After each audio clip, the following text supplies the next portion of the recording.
February 6, 2013, boom. February 8th, 2013, boom. February 6th and 8th, 2 missiles were dropped in remote Pakistan federal tribal area, killing 2 senior leaders of Al-Qaeda. Following these 2 strikes, the Pakistani media outraged an almost immediate protest against the U.S. Embassy of the Pakistani Foreign Ministry. 3 American officials with knowledge of the drone program told the New York Times they, in reference to the drones, were not ours. They insist the United States has been not engaged in kinetic activity, meaning only strictly surveillance, since January. If it was not the United States, who was it? One possibility is the Pakistani military, which has its own drone fleet. Since the United States is closely associated with pilotless aircraft, it will most likely take the brunt of the blame for the actions taken by other countries. The American officials claim that a handful of Pakistani military intelligence leaders have knowledge of the drone campaign protocols and are even notified in advance to some strikes. We may hear the name Predator drone, but what is it? What is a Predator drone? The first General Atomics MQ-1 Predator has been flying since 1994. It is a UAV, an unmanned aerial vehicle, which is used by the United States Air Force and CIA. Each carries cameras other sensors, and have been modified to carry and fire 2 AMG-114 Hellfire missiles. After 2001, the RQ-1 Predator became the drone of choice for offensive operations. Each Predator drone is equipped with a synthetic aperture radar, which can look through smoke, clouds, and haze.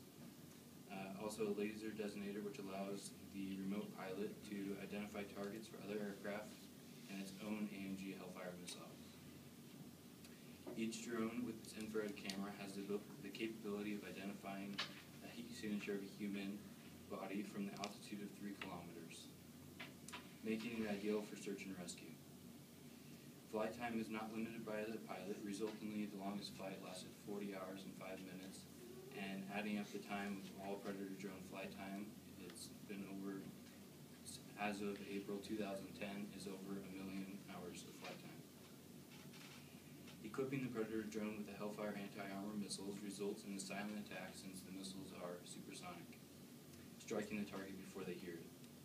During testing, missile accuracy was superb, but there were minor problems with missile fusing, which is how they control when the missile will explode, resulting in the possibility of hitting civilians outside of the designated blast radius. Most people agree that we should continue to use drones, since they remove the possibility of death of an airplane pilot. Drones are 4.5 times cheaper than an F-16, making warfare relatively cheap. Striking the target with an element of surprise, since the drones are stealth and the missiles travel faster than sound. Lastly, a drone does exactly what you instruct it to do, with no question to authority.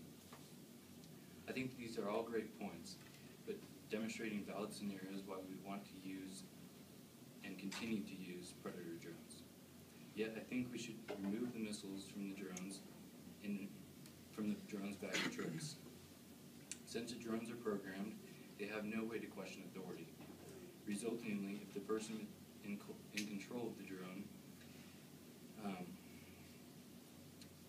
as in the first story I shared, they will not know we could possibly not know who ordered the strike, as in what happened in the Pakistani federal tribal areas. And others end up being blamed for their actions. Drones are creating a faceless war. Without definitive information on knowing who is controlling the drones in these 2 missile strikes, the United States was put on blame by the Pakistani government, creating tension between 2 countries with a fading relationship. We risk the possibility of future wars where robots are being controlled by humans behind a monitor, mouse, and keyboard, who will be killing humans with this separation between thousands of miles. This distance allows the operator of this machine to remove the emotion from the destruction they cause. The fight between bots and humans is unfair. Bots are easily reborn. Unlike you and me, we have no reset button.